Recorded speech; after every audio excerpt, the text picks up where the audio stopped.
ክብር ለኢየሱስ ይሁን። አሜን። ዘመንን በሰው ላይ የሚያመጣ እግዚአብሔር ነው። ክብር ለእርሱ ይሁን። ክብር ለእርሱ ለእግዚአብሔር ይሁን። እስኪ በደንብ አሜን በሉስ።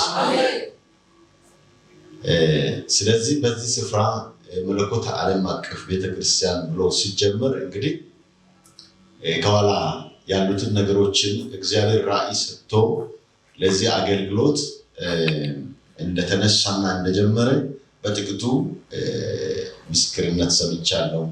ከመጀመሪያው መነሻ እንዴት እንደሆነ ማለት ነው። እግዚአብሔር ጠርቶ ለእግዚአብሔር ስራ እንደመለየት ያለ መልካም ነገር የለም። ሳይጠራ ሰው ተጠርቻለሁ ሲል ነው መጥፎ። እግዚአብሔር ግን ጠርቶ ጸጋውን ሰጥቶ ካስነሳ ስራው ይቀጥላል። እስኪ አሜን በሏስ። እና ጸጋን የሚሰጥ እግዚአብሔር ነው። በምድር ላይ ያለን እኛ ቅዱሳን ወይም ቤተክርስቲያን የተሰጠውን ጸጋ መቀበል እንጂ እኛ ከራሳችን ስም ሰጥተን አንሾመውም። ሰው ከላይ ነቢይ ካለ፣ ከላይ መጋቢ ካለ፣ ከላይ ወንጌላዊ ካለ እግዚአብሔር በሰጠ ጸጋ ላይ ቆመን ነው ተቀብለናል ብለን ለህዝቡም ለምድርቱም እንገልጣለን። ያንን ማንነት በአገልግሎቱ በህይወቱ ያ ሰው ሲያሳይ ማለት ነው። ግን ብዙ ጊዜ አሁን በምድራችን ላይ ያለው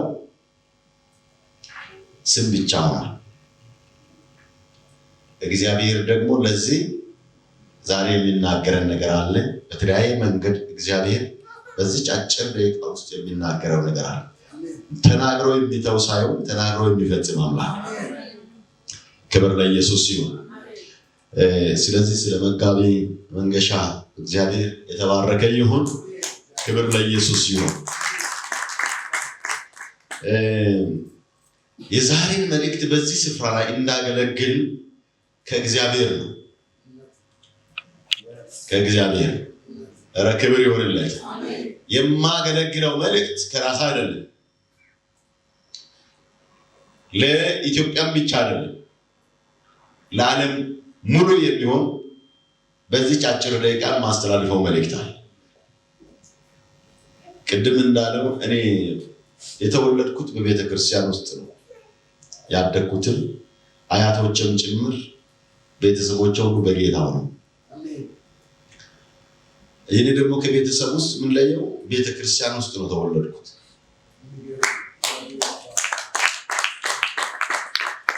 ክብር ለጌታ ይሁን።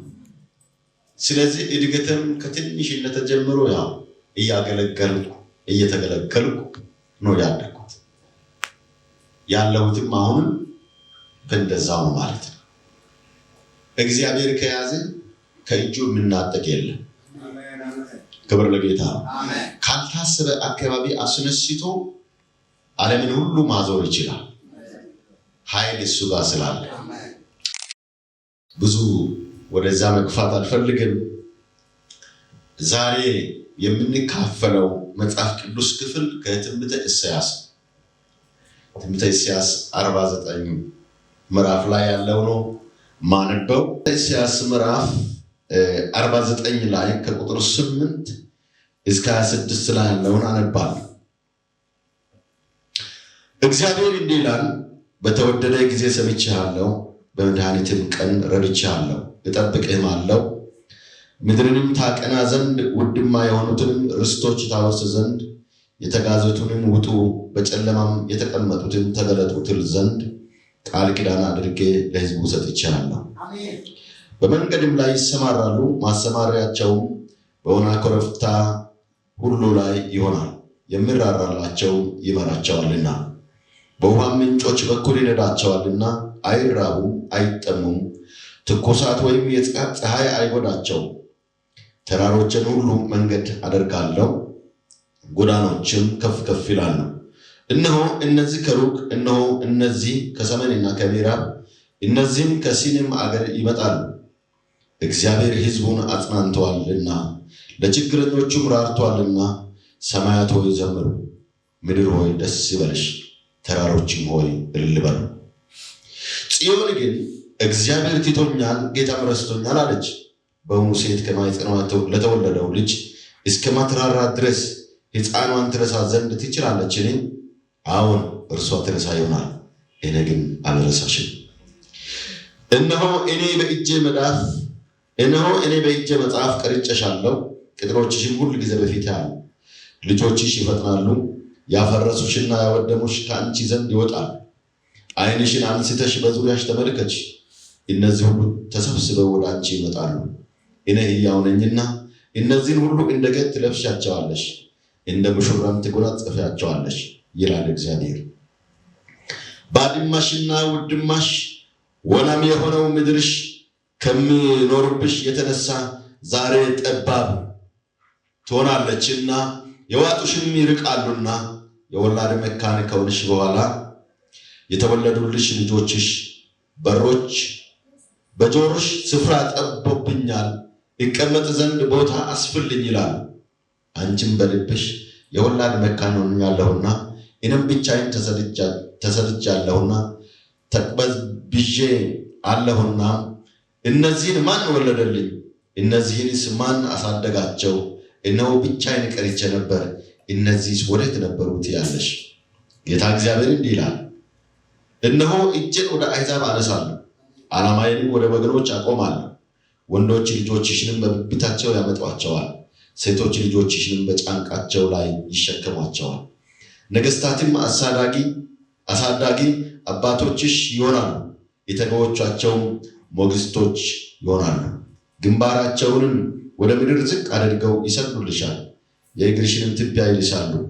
እኔም እግዚአብሔር እንደሆንኩ ታውቂያለሽ። እኔንም በመተማመን የሚጠባበቁ አያፍሩ።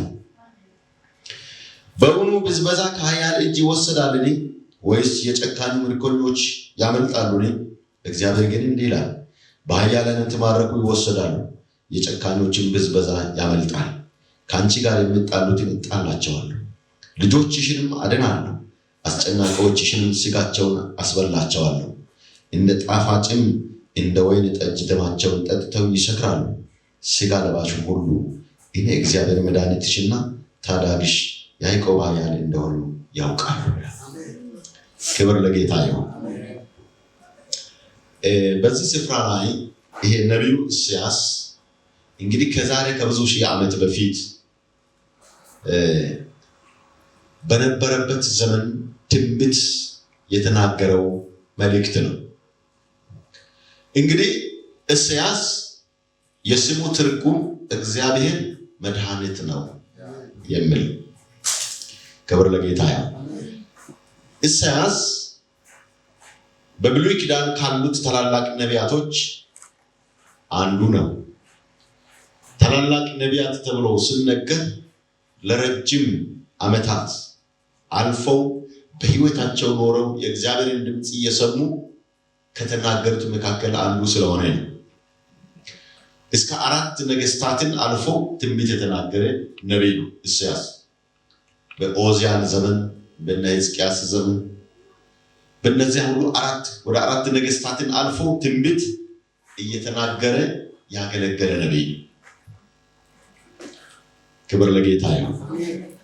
ስለ እስራኤል ብቻ ሳይሆን በዙሪያ ስላሉት አሕዛብ ነገሥታቶች ሁሉ ትንቢትን ተናግሯል። ከዚያም አልፎ ደግሞ ስለ ክርስቶስ ኢየሱስ መምጣት ወይም ስለ መለኮት ዘላለማዊ አጀንዳ ትንቢት ተናግሯል። በዚህ ስፍራ ስንመለከት ኢሳይያስ የሚናገረው ስለዚያ ጊዜያቶች ብቻ ሳይሆን አሁን ስላለንበትም ዘመን የጠቀለለ መልእክት ነው ያለው። ክብር ለጌታ ይሁን። እስኪ አሜን በሉ። ጌታ ይባረክ። ስለዚህ የመልእክቱን ርዕስ እንዲህ ብዬ ሰጥቼዋለሁ፣ ሐኪሙ ኢየሱስ። ክብር ለጌታ ይሁን። እስኪ ሐኪሙ ኢየሱስ በሉ። እንግዲህ እግዚአብሔር ዘላለማዊ አምላክ ሁሉም እንደምንሰበከውና እንደምንማረው እግዚአብሔር ሰማይን የሰራ ምድርን የመሰረተ በሰማይም በምድርም ያሉትን ሁሉ የፈጠረ አምላክ ብቻ ሳይሆን የሚያስተዳድር የሚመራ አምላክ እንደጀመረ የሚጨርስ አምላክ ስለዚህ ሁሉንም ጠቅልሎ በእጁ የያዘ አምላክ ክብር ለጌታ ይሁን። እንግዲህ በዓለም ላይ ብዙ መጽሐፍቶችን ተጽፎ እናገኛቸዋል። ግን ስለ ዓለም ጅማሬና ፍጻሜ የሚናገር አንድ መጽሐፍ ብቻ እሱም መጽሐፍ ቅዱስ ነው። እንግዲህ በዓለም ላይ ብዙ ትምህርቶች አሉ። እንደምናውቀው በተለያየ በዓለም ባሉት መንግስታት የተለያዩ የትምህርት ተቋማቶች፣ ኮሌጆች፣ ዩኒቨርሲቲዎች አሉ። በኢትዮጵያ ውስጥ ስንመለከት ብዙ ትምህርት ቤቶች አሉ። በተለያየ ማዕረግ የሚመረቁበት ማለት ነው። ከሰርቲፊኬት ጀምሮ ዲፕሎማ፣ ዲግሪ፣ ማስትሬት እስከ ዶክተሬት እስከ ፕሮፌሰርነት የሚቀጥሉ ብዙ ትምህርት ቤቶች አሉ። ከኢትዮጵያም አልፎ በአፍሪካ በዓለም ላይ በአሜሪካ ካሊፎርኒያ የታወቀ ዩኒቨርሲቲ ተብሎ የሚታወቁ አሉ። በዚያ ትምህርት ቤት የተለያየ ፕሮፌሽን ለምሳሌ በሕክምና ከተባለ የሕክምና ዶክተሮች ብዙዎች ናቸው። ሕክምና ውስጥ ደግሞ ስንገባ ስፔሻላይዝ የሚያደርጉበት የአእምሮ፣ የአይን፣ የጆሮ፣ የአጥንት፣ የኩላሊት የምናምን እየተባለ ብዙ ይሰጣል። ስለ ፕሮፌሽን ለማውራት ፈልጋል ግንዛቤ በደንብ እንደገባን ስለፈልግ እንደገና ደግሞ ፖለቲካል ሳይንስ ተብሎ በዓለም ላይ በተለያየ ፖዚሽን ተብረው ፖለቲካሊ የሚመሩ አሉ። በኢኮኖሚ ደግሞ ኢኮኖሚስት ተብለው ግን ሰዎች ያንን ሁሉ ተምረው በተማሩበት እንኳን በትክክል አይሰሩም። ሐኪም ሆኖ ራሱን ማያክም በበሽታ የሚሞት ብዙ ሐኪም አለ። መሪ ሆኖ ወይም በፖለቲካል በተለያየ መሪ ሆኖ እንኳን ህዝብን ራሱን በትክክል የማይመራ ግን የመሪነትን ትምህርት በጣም ተምሯል የተባለ ራሱን መምራት የማይችላል። አመጋገቡን እንኳን አስተካክሎ በስርዓት የማይበላል። ኢኮኖሚስት ተብሎ በጣም የተማረ ነው ተብሎ ኢኮኖሚ የሌለ ራሱ ባዶ የሆነ ከሰው የሚለምን ኢኮኖሚስት አለ። አስተማሪ ሆኖ ለብዙዎች ሌክቸር እያደረገ ራሱን ግን በትክክል የራሱን ማንነት የማያውቅ ብዙ አስተማሪ አለ። ጂኦሎጂስት ተብሎ በከርሰ ምድር ውስጥ ያሉትን ነገሮችን ያጠናል ያውቃል የተባለ እውቀቱ ሲፈተሽ የማያውቅ ብዙ አለ። ወደ ኢየሱስ ግን ስንመጣ ሐኪሙ ኢየሱስ ነው ብዬ ርዕስ ሲሰጥ ሐኪሞችን የሚያክም ምድርን የሚያክም ፖለቲካን የሚያክም ኢኮኖሚን የሚያክም ኢየሱስ ነው። ሃሌሉያ! ኧረ ክብር ለጌታ ይሁን፣ ክብር ለኢየሱስ ይሁን። እስኪ በታላቅ እልልታና ጭብጨባ ለጌታ ክብር ይስጥ። ሃሌሉያ! ስለዚህ ብዙ የተማሩ አሉ እየተባለ ብዙ ሰው ይሞታል። አንድ ጊዜ እንዲያ ሰው ለምን ይሞታል ብዬ ርዕስ ሰጠውና ጥናት ጀመረ። አንዱ እንዲህ አለ፣ ሰው ለምን ይሞታል ብለህ እንዴት ታጠናለህ? ለምን አላጠናም? እንግዲህ ሐኪሞች ሰውን ከበሽታቸው ለመፈወስ ሕክምናን ተምረው በሽተኛ ወደ እነርሱ መጥቶ በሽታቸውን ተናግረው እነርሱም ደግሞ ባጠኑት መሰረት መድኃኒቱ ይሄ ነው ብለው እየሰጡ መድኃኒቱን በገንዘብ ገዝቶ እየዋጠ ሰው ከሞተ ከሐኪሞች በስተጀርባ ሌላ ችግር አለ። ስለዚህ ሰው ለምን ይሞታል ብሎ ማጥናት ያስፈልጋል። ዋጋ ከፍሎ መድኃኒት ነው ብሎ ወስዶ ከሞተ ታዲያ የሐኪሙ ትርጉም ምንድን ነው? ፖለቲካን የሚመራው ወደ ተሻለ ህዝብን እመራለሁ ወደ ተሻለ ኑሮ ደረጃ እመራለሁ ብሎ ስልጣን ላይ ከወጣ በኋላ ህዝቡ የሚያልቅ ከሆነ የተሻለ ህይወትን ማገኝ ከሆነ ህዝቡ የሚሞት ከሆነ ከፖለቲካ ጀርባም ሌላ ነገር አለ። ስለዚህ ሰው ለምን ይሞታል ተብሎ መጠናት አለበት።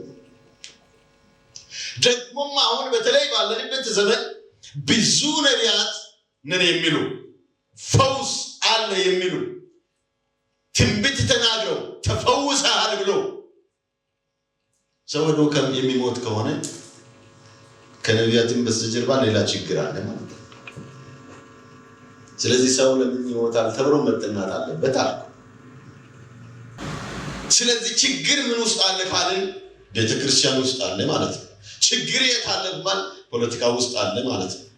ሃይማኖት ውስጥ አለ ማለት ነው። ለዚህ ሁሉ ግን ችግር መፍተው ኢየሱስ ብቻ ነው። አሜን። ስለዚህ ሰው ወደ ማን መምጣት አለበት? ወደ ኢየሱስ መምጣት አለበት። ብዙዎቹ ለምንድን ነው የሚሞቱት ካልን ሰዎቹ ኢየሱስን ስለማያሳዩት፣ ሐኪሙን ኢየሱስን ሰዎች ስለማያሳዩት። ሐኪሙ ኢየሱስ ነው። አሜን። ኧረ ክብር ለጌታ። እስኪ ሐኪሙ ኢየሱስ ነው በሉስ። ኧረ ክብር ይሁንለት፣ ክብር ይሁንለት። ሰው ብዙ ጋር ሄዶ ከአቅም በላይ ነው ብለው ከተናገሩ በኋላ የኢየሱስን ስም ጠርተው የዳኑ ብዙዎች ናቸው። የለም በቃ በሽታው ጠፋ። ማን ተጠርተው? ሐኪሙ ኢየሱስ። ኧረ ክብር ለጌታ። ተጥለው በማንም ማይታሰቡ ተብለው የተረሱ ሰዎች ኢየሱስን ሲጠሩ የሆነ ክብር ቦታ ሲያገኙ የነበሩበት ታሪክ ተቀይሮ ሲከብሩ ያከመው ማን? ኢየሱስ ነው። አሁን በምድራችን ላይ ብዙ በሽታ አለ። በሽታ ስላችሁ ይሄ ስጋ ደዌ ብቻ ነው። ብዙ በሽታ፣ የኢኮኖሚ በሽታ፣ የማህበራዊ ኑሮ በሽታ፣ የፖለቲካ በሽታ፣ የሃይማኖት በሽታ ነው። ይሄ ሁሉ ትርምስ ኢየሱስን ስላላከበርን ብቻ። ኢየሱስ ሲከብር በእርሱ ሁሉም ጸጥ ይላል። አሜን። ኧረ ክብር ይሁንለት፣ አሜን። ክብር ይሁንለት፣ አሜን። ክብር ይሁንለት። አሜን። እንግዲህ ኢሳይያስ ሲናገር በዚያን ዘመን ለነበሩት ለእስራኤል ሕዝብ፣ ለመሪዎች፣ ለአገልጋዮች፣ ለሕዝቡ በሙሉ ነው ሲናገር የነበረው። አልፎም ደግሞ በዙሪያው ላሉት ነገስታት ምን ብሎ ነው የሚናገረው? መድኃኒት እግዚአብሔር ነው። በዙሪያው ደግሞ በቃል ኪዳን ተይዘው ባሉት ላይ ለሚነሱ የአሕዛብ ነገስታት ደግሞ ማስጠንቀቂያን ይናገራል። ማስጠንቀቂያን ይናገራል። ምክንያቱም በእግዚአብሔር ቃል ኪዳን ህዝብ ላይ ለሚነሱት የሚዋጋው የሚበቀለው ራሱ እግዚአብሔር ነው። ተጠንቀቁ ብሎ ይናገራል። እንዴት እንደሚዋጋ ማንም አያውቅ፣ ግን ይዋጋል። ለምሳሌ አሁን በጎርፍ አንድ ከተማ ስትለቀለቅ ታጥቦ ሲወሰድ እሳት ካልታሰበ ስፍራ ላይ ነዶ ከተማን ሲያቃጥል ሰው ለማጥፋት በራሱ ሲስተም የውሃ ማጥፊያ ነገሮችን ምናምን ይዘው ስርጭ፣ እርሱ ግን አብዝቶ ስነድ የማን ስራ ነው? የእግዚአብሔር ስራ። ስለዚህ በእግዚአብሔር ላይ አምጣችሁ አትችሉም ነው ማስጠንቀቂያው። ተጠንቀቁ ይላል። ኧረ ክብር ይሁንለት፣ ክብር ይሁንለት ጂሰስ። አሁን ግን ብዙ ወደ ራሳችን ስንመጣ በምድራችን ላይ ብዙ ትርምስ የሆነው ሰው ሁሉ ከእግዚአብሔር ፊቱን መልሶ ጀርባ ስለሰጠ። እግዚአብሔር አዲስ አበባ ላይ 10 ቀን ስለ ምድሪቱና ስለ ትውልድ ገብተህ ጸልያል። ምድሪቱና ትውልድ በሰው ሲስተም ታስሯልና ምድሪቱና ትውልድ የኔ ነው እፈታለሁ አለ። ከዚያ እንዲህ አልኩ፣ ጌታ ሆይ ኃይል እኮ በእጅ ነው፣ ዝም ብለህ ብቻ ለምን አትሰራም አልኩት። ልጄ አንተ ገብተህ ጸልይ፣ እኔ በሰው ነው አልፌ የሚሰራው አለ። ከዛ ገብቼ ጸለይ። ስጸልይ እንዲህ አለ፣ ለኢትዮጵያ አንድ ትልቅ እድል አለ። ያ ማለት ሰው በሃይማኖት፣ ሰው በፖለቲካ፣ ሰው በዘር በቋንቋ ሳይከፋፈል በአደባባይ ወጥቶ ህዝቡ ማረን ላደረግነው ኃጢአት፣ እርስ በርስ ለተገዳደልነው፣ ደም ለተፋሰስንበት፣ ለሰረቅነው፣ ዝሙት ለተሰራበት፣ ብዙ ኃጢአት ውስጥ ለተጨማለቅንበት ማረን ካሉ ለኢትዮጵያ መልካም ሽግግር ይሆናል። አሜን። ያ ግን ካልሆነ ገበሬው በአውድማ ላይ ይህንን እንደሚወቅ ሁሉም ወደ አውድማ ይሰበስባል። ማንም ከእጅ አያመልጥም። ሰው ወዴት ያመልጣል? ማምለጫ አለ? የለም። በተለያየ ኃላፊነት የፖለቲካ ስልጣን ላይ ተቀምጦ ህዝብን መራለሁ ብሎ የምድሪቱን ኢኮኖሚ ከድሃ ኪስ የተሰበሰበውን ግብር ተብሎ ለልማት ተብሎ የተሰበሰበውን ይየሸሻለው የሚላል ሸሽቶ የተደው የሚኖር ከእግዚአብሔር አይን ፊት የሚያመልጥ ሌላውን ገሎ ሊከብር ሌላውን ረግጦ ለራሱ ከፍልን አይችልም።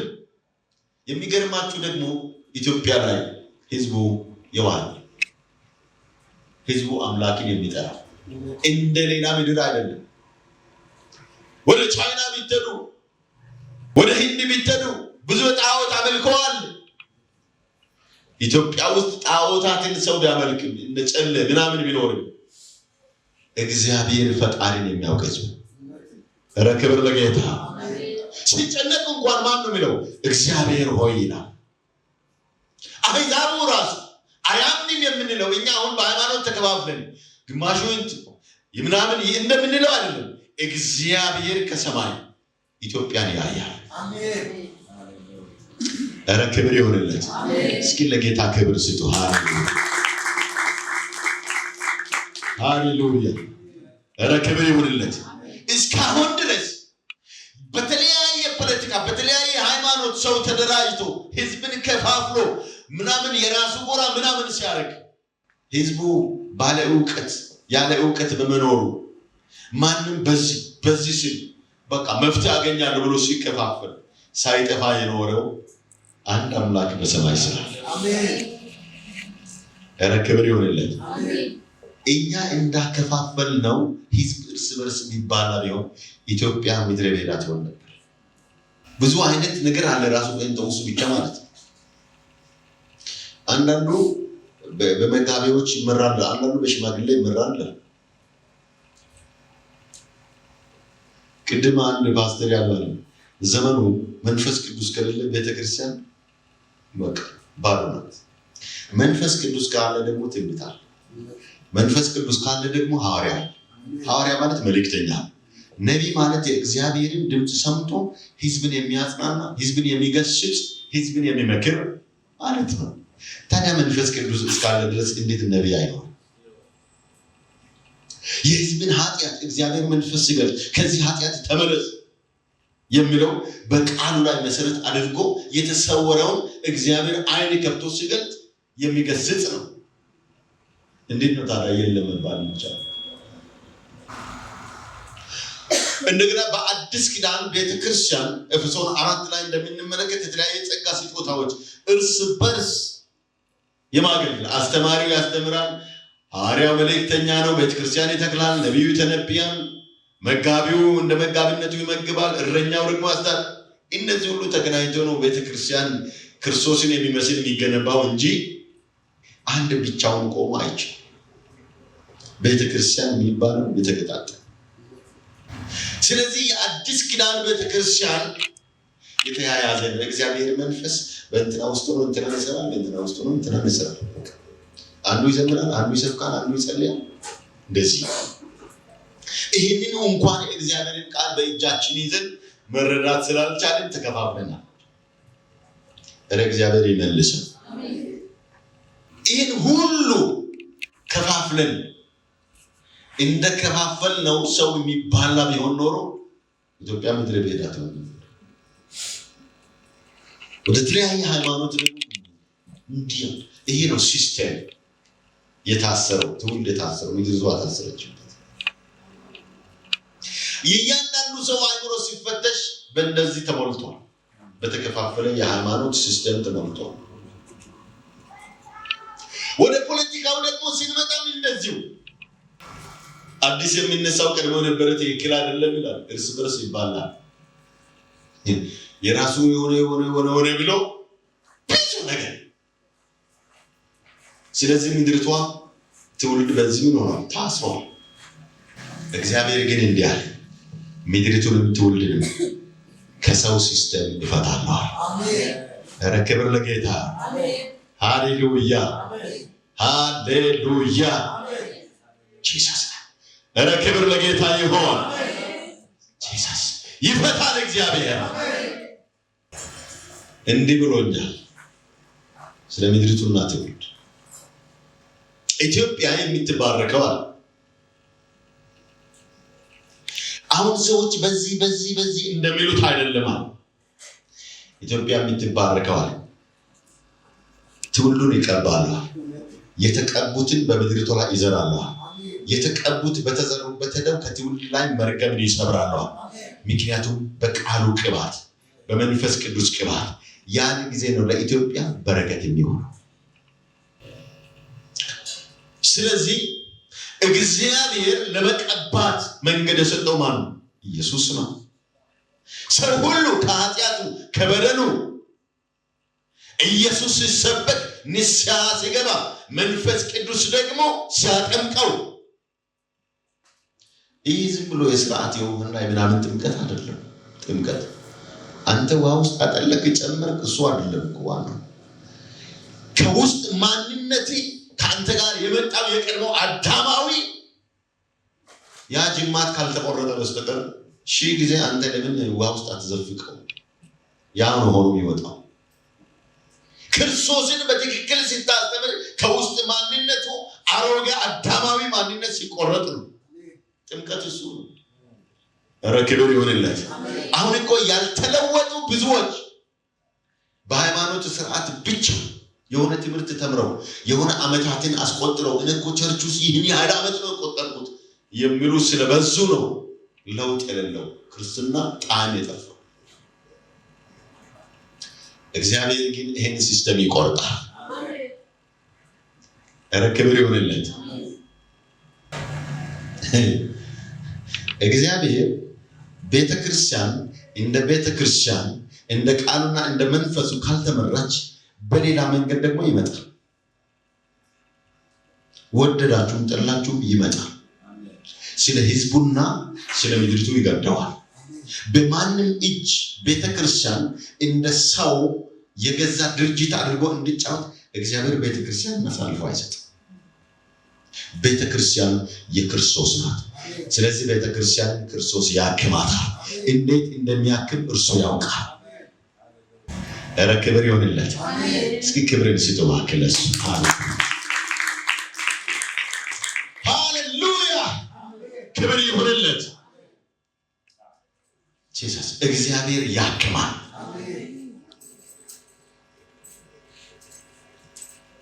ፖለቲካውን ቢሆን ማንም አደራጅቶ የራሱን ሲስተም ዘርግቶ ህዝቡን ወደ ተሻለ ምዕራፍ የማያስከድ ከሆነ ህዝብ የእግዚአብሔር ምድሪቷም የእግዚአብሔር ናት።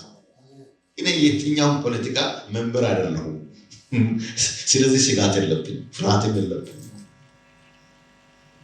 የእግዚአብሔርን እውነት ግን የመናገር ግዳጅ አለብኝ። እግዚአብሔር ደግሞ በምድሪቱ ላይ ሳይናገር ምንም ነገር አያመጣም። ይናገራል። ለሚመለሱት ምህረትን ያደርጋል፣ ለማይመለሱት ደግሞ ቁጣውን ይፈጽማል።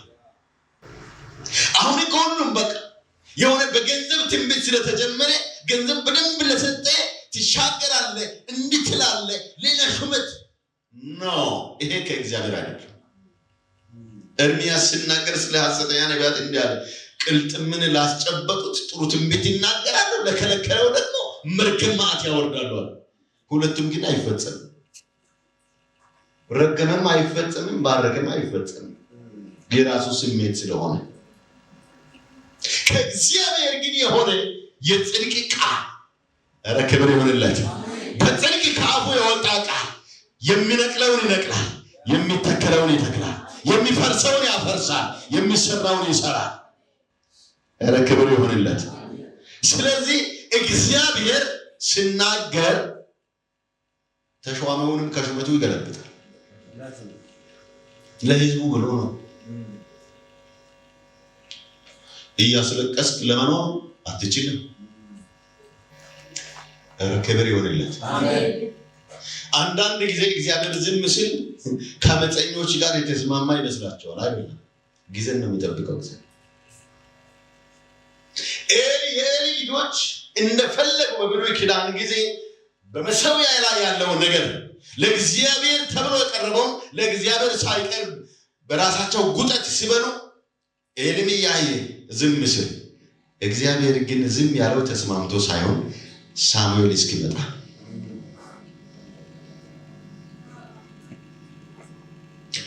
አሁን በምድሪቱ ላይ እንደፈለገ ሰው የሚዘፍነው እግዚአብሔር ስለተስማማ ይመስላችኋል? አይደል? ነገራችሁ። ቀን መጥቷል፣ አይቀጥልም።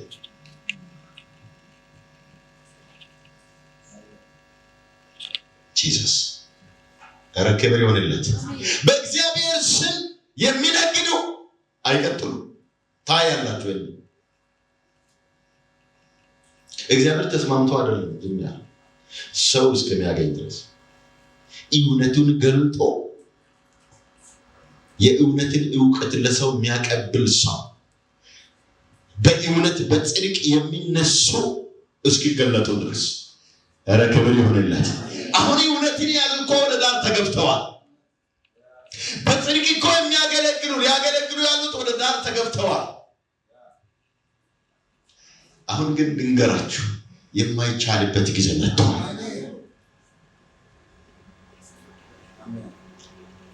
ጂሰስ ኧረ ክብር ይሁንለት። በኃጢአት አፈና ውስጥ እየተዘፈቁ ማስመለክ አይቻልም። እዛ ጋር ሄዶ ዝሙት ሰርቶ እዚህ ጋር ደግሞ መጥቶ ህዝብን ማደንዘዝ አይቻልም። እግዚአብሔር ቅዱስ ነው።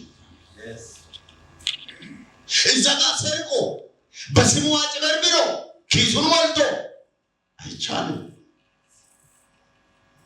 ብር ወርቁ እግዚአብሔር። ዳንኤል ላይ ስትመለከቱ ለእግዚአብሔር የተቀደሰው ዕቃ እኮ ንጉሱ በቤተ መንግስት ወስዶ በእርሱ ሲጠጡ እኮ ነው ጣት የመጣ። ለዕቃ ለቁሳቁስ እግዚአብሔር ዝም ሲል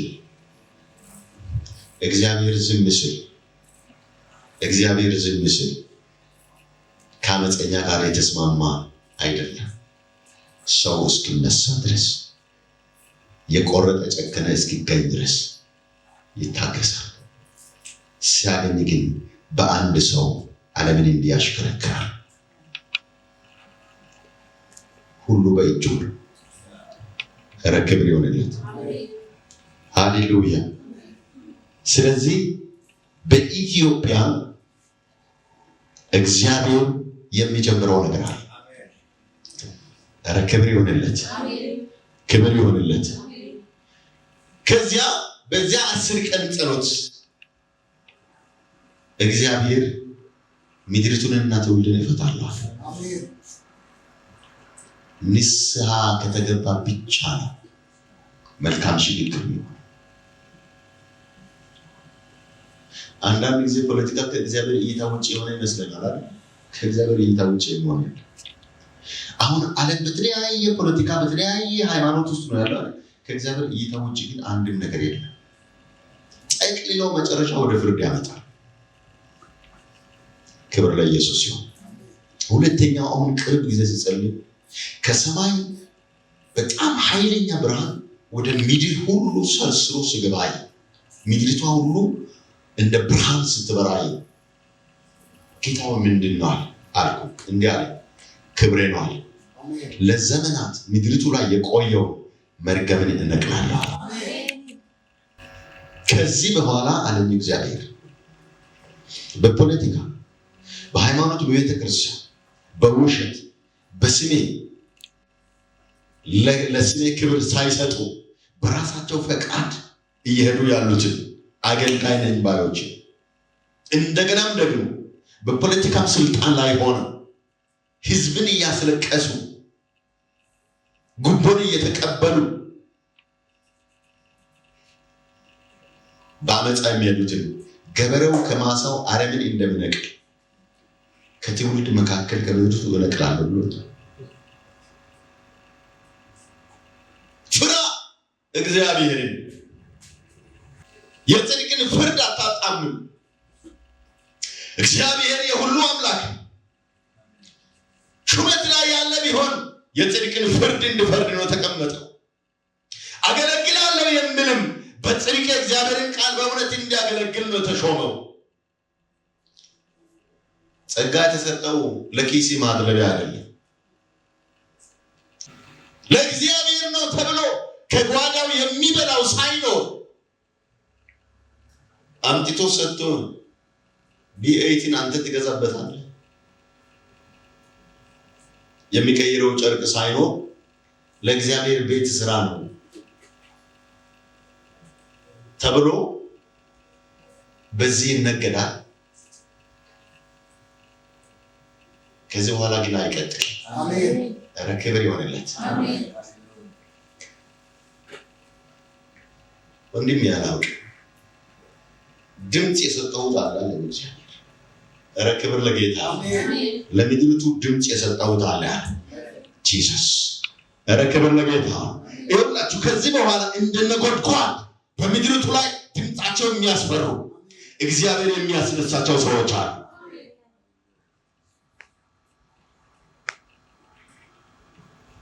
እንዲህ ብሎኛል ደግሞ ከዚህ በኋላ የኢትዮጵያ አደባባዮች የቅባት አደባባይ ይሆናሉ አለ።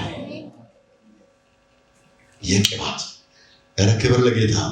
ዝም ብሎ የጭፈራ ሳይሆን የዳንስ ሳይሆን የተለያየ ንግድ ሳይሆን የመንፈስ ቅዱስ ቅባት በትውልድ ላይ የሚፈስበት የቅባት አውድማ ትሆናለች። ክብር ይሆንለት። እስኪ ለእግዚአብሔር ክብርን ስጡ።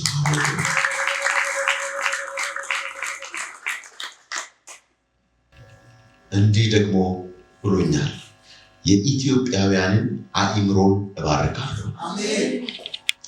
በኢትዮጵያውያን የዓለም ፖለቲካ፣ የዓለም ሃይማኖት፣ የዓለም ኢኮኖሚ ይስተካከላል። አሜን። ድምፅ ነው የእግዚአብሔር ድምፅ። እግዚአብሔር ሲያስነሳኝ፣ እግዚአብሔር ሲቀባኝ፣ አንተ ሌላው ሄዶ በተለያየ ህንድ ተማርኩ ይላል። አንዳንድ መጥቶ ህንድ ነው የተማረ እኮ ዶክተር እንትና ይባላል፣ እንትና እስራኤል ሀገር ነው የተማረው፣ እንትና አሜሪካ ነው የተማረው፣ እንትና ቻይና ነው የተማረው። እኔ እነግርሃለሁ ቻይናም ተምሮ የመጣው አላውቃለሁ፣ አሜሪካም ተምሮ የመጣው አላውቃለሁ። እናም በታተን ስም ብቻ ይዞ ገዝፎ መጥቶ ይቀመጣል። እሱ አሜሪካ ነው ሄዶ ምናምን ዶክተሬቱን የተማረው ይላል። ምንም ግን የፈየደው የለም። እነግርሃለሁ እግዚአብሔር እዚሁ ይቀባሃል። በመንፈስ ቅዱስ ኃይል ይሞላሃል፣ በእውቀቱ ይሞላሃል፣ በጥበቡ ይሞላሃል። ለኢትዮጵያ አይደለም ለዓለም የመፍትሄ ሰው ትሆናለህ። ምክንያቱም የእውቀት ምንጭ እሱ ጋር።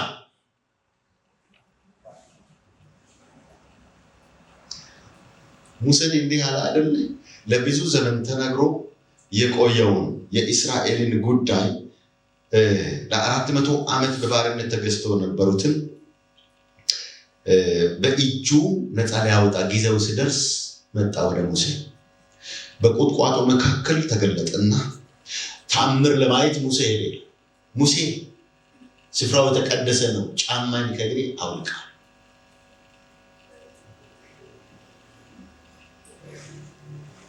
ያወለቀው ጫማ ምን መሰላችሁ? ከዛ በፊት በግብፅ ሳለ እስራኤልን በራሱ በስጋው ለመርዳት ሞክሮ ነበር። ያ አስተሳሰብ ጫማ ነው የሚወልቁ። አሁን በታምራት በእጅ ምን አለ? በትር ነው። ጣል አለ ስትል እባብ፣ ያዝ አለ ሲይዝ በትር ሆነ።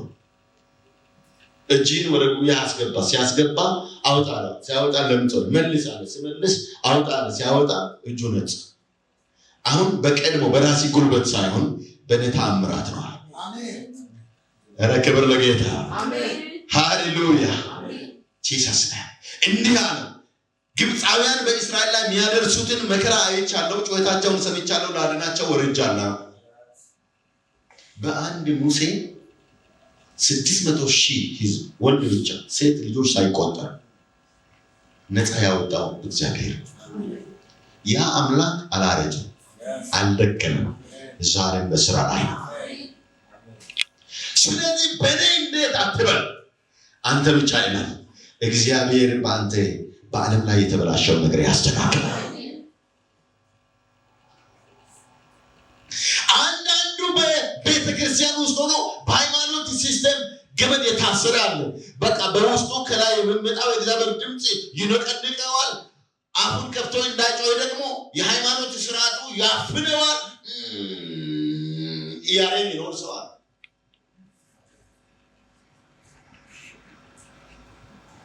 አንዳንዱ ደግሞ ምድሪቱንና ትውልድን ወደ ተሻለ ነገር የሚያወጣው እውቀት ነገር አቅም በውስጡ እያለ ሌላው ባለስልጣን ምንም ነገር የሌለው ወደ ታች ተጽዕኖ እያለ የሚኖራል። እኔ ነግራችኋለሁ፣ አይቀጥልም እንደሱ። ለምን ካላችሁ የእግዚአብሔር ጊዜ መጥቷል።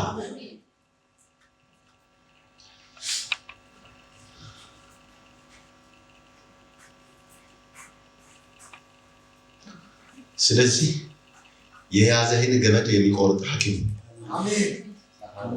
ኧረ ክብር ይሁንለት። ሃሌሉያ። ከተያዝክበት የሃይማኖት ሲስተም ውስጥ የሚያወጣ ሐኪም እርሱ ኢየሱስ ነው። እናንተ ድሮ ጴንጤ እኮ ለመቃብር እኮ አያለቅስም ነበር። መቃብር እንኳን አልነበረውም እኮ። ዛሬ ግን ቤተክርስቲያን የመቃብር ካርድ መቁረጥ ጀምራለች። አባል ያልሆነ ምናምን አይቀበርም። ድሮ እኮ እኔ አባቴ ስናገር ሰማሁት ማለት ነው።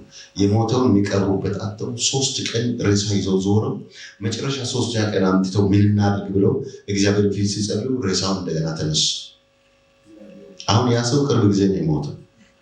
ያ ጴንጤ አሁን እያንዳንዱ ቤተክርስቲያን ውስጥ ሹመት አግኝቶ እግሩን ሰቅሎ እንደዚህ ይቀመጣል። እግሪን ሰቅለህ እንድትቀመጥ ሳይሆን ወንጌልን ለዓለም እንድታደርስ፣ በጨለማ ያሉትን እንድታወጣ፣ የታመሙትን እንድትጎበኝ፣ የደህዩትን የተራቡትን እንድትመግብ ነው። ዛሬ ቤተክርስቲያን ውስጥ አገልጋይ ነኝ ተብሎ ተሹሞ ቄስ ነኝ መጋቢ ነኝ ብሎ በጀት ላይ የሚባላ ነው ያለው። በጀት ላይ የሚባላ ዘሩን የሚሰበስብ አክስቱ ገንዘብ ያለ አጎቱ ጸሐፊ። መጽሐፍ ቅዱስ ግን የሚል ቤተክርስቲያን ሹመት የሚሰጠው መንፈስ ቅዱስ ተጸልዮ ተጠይቆ በተፈቀደው ጸጋ ስጦታ ታውቆ ነው እንጂ አጎቴን አክስቴን እንድትሰበስባል። ስለዚህ የቤተክርስቲያን ውበትና ክብርን ያሳጡ ከዚህ በኋላ አይቀጥሉ። ገመዱ ይፈታል። ኧረ ክብር ለጌታ። እንኳን ትናንት ወጥተህ የገመድከው ገመድ የዘመናት ገመድን የሚበጣጥስ ነው ኢየሱስ። ኧረ ክብር ይሁንለት። የዘመናት መጋረጃን የቀደደ ነው ኢየሱስ።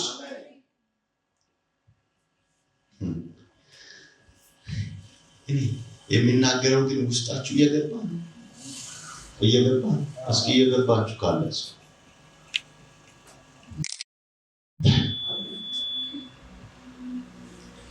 ክብር ለኢየሱስ ይሁን። ሐኪሙ ኢየሱስ።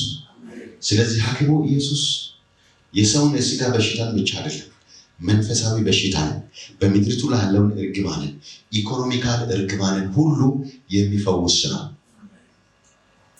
ይፈውሳል። ኧረ ክብር ለጌታ። አየሩን ይፈውሳል፣ እጽዋትን ይፈውሳል፣ እንስሳትን ይፈውሳል። አይፈውስም? ስለዚህ ነቢዩ ኢሳይያስ የሚናገረው ስለ ሐኪሙ ኢየሱስ ሲሆን ሉቃስ ላይ ደግሞ ምዕራፍ 1 እሱን አነብና ጥቂት ደቂቃ ጸልየን እንጨርሳለን። ሉቃስ 1 እስኪ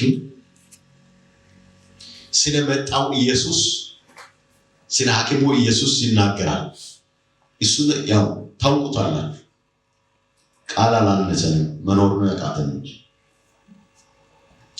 በድንግሊቱ ማርያም ተጸንሶ እንደተወለደ በዚህ ምድር ላይ በሥጋ ሲመላለስ ብዙ ሰዎችን እንደፈወሰ፣ ኢኮኖሚ ብዙ እንደተፈወሰ፣ የሰው ጤና ብዙ እንደተፈወሰ ሁላችንም እናውቃለን።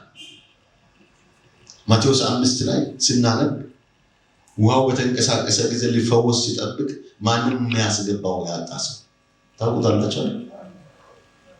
ወገን ደራሽ የሌለ ብቸኛ። ኢየሱስ ግን በአቋራጭ መንገድ መጣና አልጋይን ተሸከምና ሂድ ያለው ታዲያ ሐኪሙ ኢየሱስ እኮ። ኧረ ክብር ለጌታ። ለዚያ የደረሰ ላንቺም ይደርሳል፣ ለዚያ የደረሰ ላንተም ይደርሳል። ኧረ ክብር ለጌታ። ዛሬ ከማናቸውም ካላችሁበት ቋጠሮ የሚፈታ ሐኪሙ ኢየሱስ በዚያ አለ። መንቀሳቀስ እስከማትችል የሚያታግል ነገር አለ አይደል? ይቆረጣል። አሜን። አንዳንድ እንደ ካቦ ያስቸገረ ነገር አለ። ከአቅማችን በላይ መፍትሄ ያጣንበት ነገር አለ። ስሙ ግን ይቆርጣል። አሜን። ኢየሱስ። ኧረ ክብር ለጌታ። አሜን። ከዚህ በኋላ የኢትዮጵያ አየር ኢየሱስን ያስተጋባል። የኢትዮጵያ ምድር ኢየሱስን ያስተጋባል። በማን ካላችሁት በእናንተ። ኢየሱስ ዘርን አይመርጥም። በብሉይ ኪዳን ስንመለከት የአብርሃም ዘር ተብሏል። በአዲስ ኪዳን ግን ወደ ኢየሱስ የመጣ ሁሉ አዲስ ዘር ነው። ጾታን አይመርጥም። የተማረ ያልተማረ አይልም። ልቡን ለፈቀደ ክብሩን ይገልጥበታል። ኧረ ክብር ለጌታ። ሃሌሉያ። ይግለጥባችሁ፣ ይግለጥባችሁ፣ ይግለጥባችሁ። ኧረ ክብር ለጌታ። ስለዚህ አቅም ላጣችሁ አቅም ይሰጣል። እንዴት ነው ይሄንን የማልፈው፣ እንዴት ነው ይሄንን የሚሻገረው ብላችሁ ለምትጨነቁት ኃይል ይሰጣችሁ። አሜን። ኢየሱስ እኔ የሚፈታ ገመድ ያለው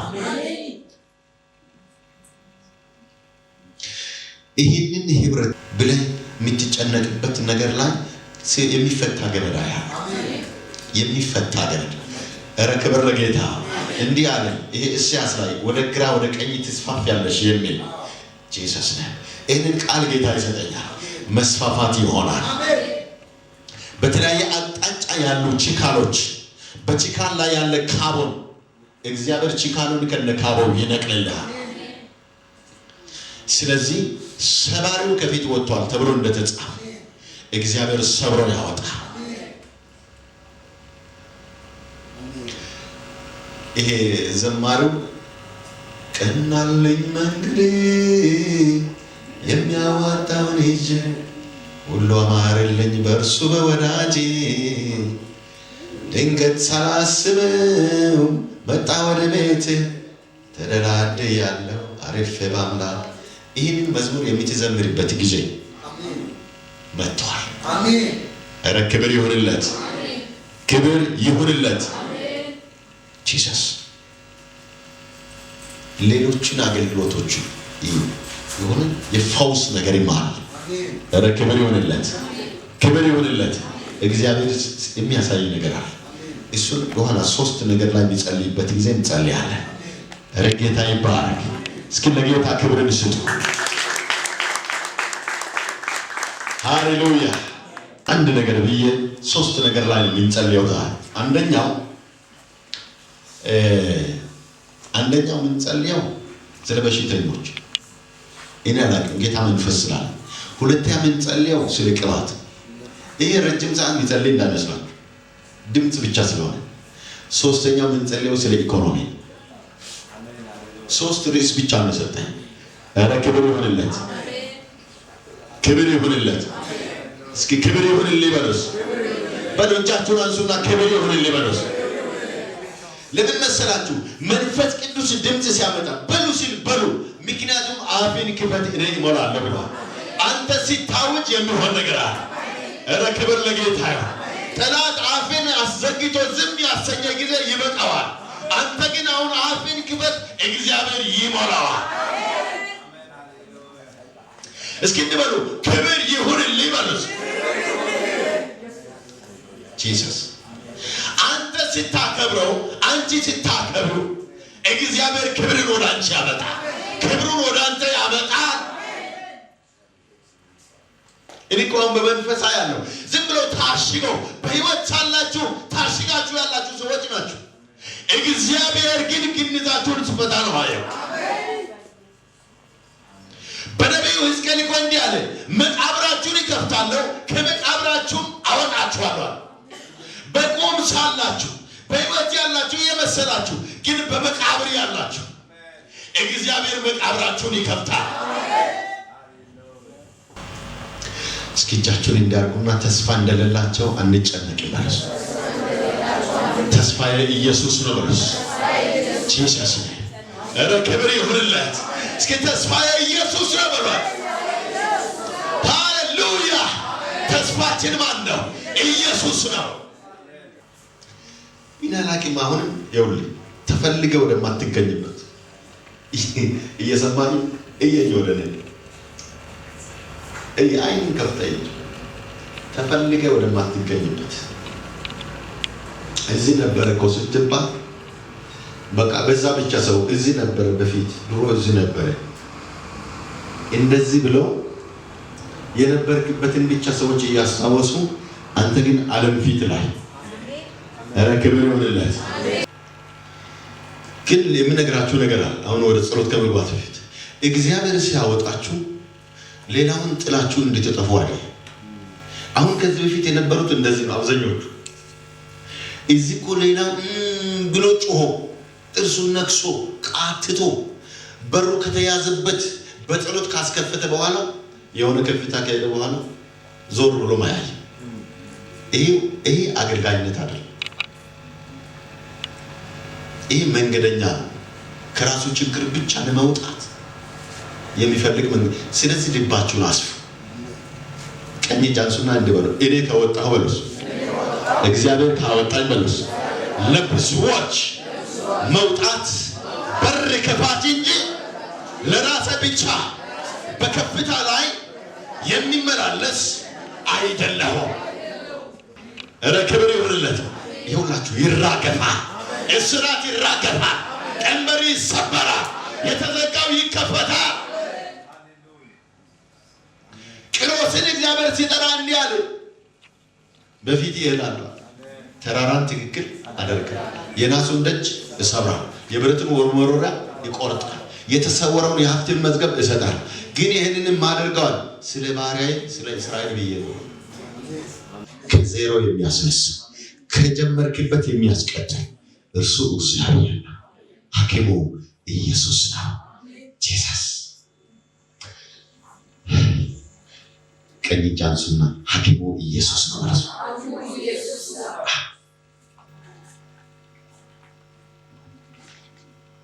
ስለዚህ የሚያማችሁ ካላችሁ ኑ ወደዚህ ፈጠን በሉ። እናንተ ቁሙና ጸልዩ። እየጸለያችሁ ቁሙ። የሚያማችሁ ብቻ ወደፊት ነው። ማንኛውም ህመም ያለባችሁ ኑ ወደፊት፣ ኑ ወደፊት። በሰው ፊት አይደለም የምትመጡት፣ በእግዚአብሔር ፊት። ከሞት ሊያድን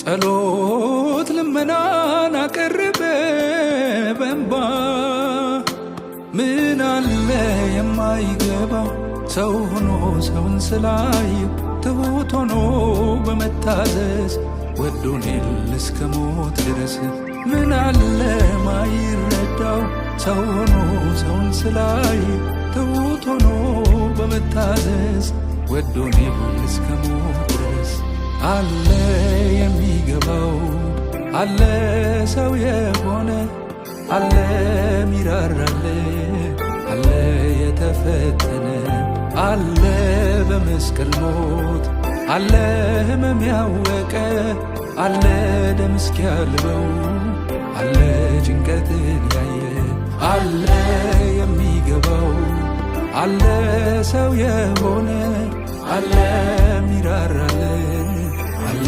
የተፈተነ አለ በመስቀል ሞት አለ ህመም ያወቀ አለ ደም እስኪያልበው አለ ጭንቀትን ያየ በኢየሱስ በኃጢአት ምክንያት ተገባል ቢኖር አሁን በኢየሱስ የተነቀለ ይሁን በኢየሱስ የተነቀለ አሁን መፈታት ይሁን አሁን መፈታት ይሁን አሁን መፈታት ይሁን ወደ ሰማይ ያረገው ታላቅ ሊቀ ካህን የራሱን ይዞ ገባ አስታረቀ አሜን ሲሉ መስማማት ነው ይፈወሱ ማለት ክብር ለጌታ ይሁን እዚህ የመጡ በሽተኞች ይፈወሱ ወይ እግዚአብሔርን እንድናመን እስከ አሜን ይፈወሱ በሉት ጌታ ሆይ ይፈወሱ በሉት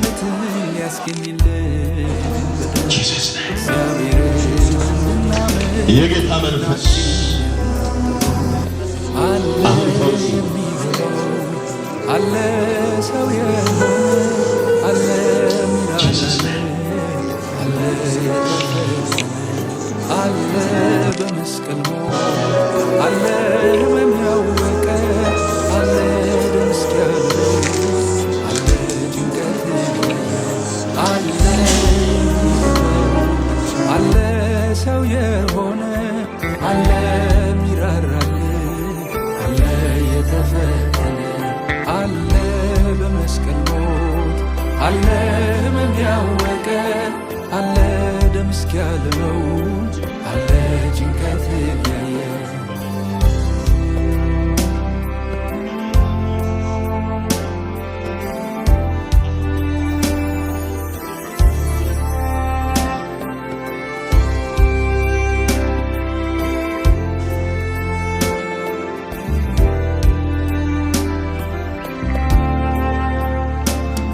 ይራራል ቢባል በሱ ያምራል ይረዳል ቢባል ከሱ ማን ይልቃል በመከራ ተፈትኖ መታዘዝን ተምሯል በመከራ ተፈትኖ መታዘዝን ተምሯል በመከራ ተፈትኖ መታዘዝን ተምሯል በመከራ ተፈትኖ መታዘዝን ተምሯል እንግዲህ ምሕረትን እንድንቀበል እንዲያግዘን ጸጋው በሚያስፈልገን ወደ ጸጋው ዙፋን በእምነት እንቀርባለን ሲደክመን አግዘን እንላለን እንግዲህ ምሕረትን እንድንቀበል እንዲያግዘን ጸጋው በሚያስፈልገን ወደ ጸጋው ዙፋን በእምነት እንቀርባለን ሲደክመን አግዘን እንላለን አለ የሚገባው አለ ሰው የሆነ አለ ሚራራለ እሺ ስለ ቅባት እግዚአብሔር በምድሪቱ ላይ እንድገልጠኝ እንዳገለግል እፈልጋለሁ የምትሉ እስኪ ተነሱ በእግዚአብሔር ኧረ ክብር ለጌታ ይሁን ክብር ለኢየሱስ ይሁን እጃችሁን አንሱ እስኪ እግዚአብሔር ሆይ በሉስ በኢየሱስ ስም ቀባኝ በሉስ። የጌታ መንፈስ እጃ ከዚህ ጊዜና ሰዓት ጀምሮ እግዚአብሔር አምላክ ሆይ ለምድሪቱ የመፍትሄ ሰዎች የሚሆኑ ተቀብተው ይነሱ። በኢየሱስም ተቀብተው ይነሱ። አሁን መንፈስ ቅዱስ ሆይ በውስጣቸው በልዩ ክብሬ በማይተም እለፍ። ለስሜ ክብር ይሁን፣ ከፍ በል። አሜን። ሌላው እዛው ያላችሁ ስለ ኢኮኖሚ ይህንን ስጸልይ እግዚአብሔር እንደባረካችሁ መታሰቢያ በእግዚአብሔር ፊት አምጥታችሁ አስቀምጡ። ማንኛውም ዶሮም ሊሆን ይችላል፣ ጤፍም ሊሆን ይችላል፣ ገንዘብም ሊሆን ይችላል። ማንኛውም ኢኮኖሚ በውስጣችሁ የሚታሰበው አድርጉ። እግዚአብሔር መንፈስ የሚለው ነገር አምጥታችሁ አድርጉ። የሚታደርጉት 5 ብር ሊሆን ይችላል። የብር ብዛት አይደለም፣ የሀብት ብዛት አይደለም። ግን ውስጣችሁ ደብተር ሊሆን ይችላል። ማንኛውም ነገር መታሰቢያ ነው በእግዚአብሔር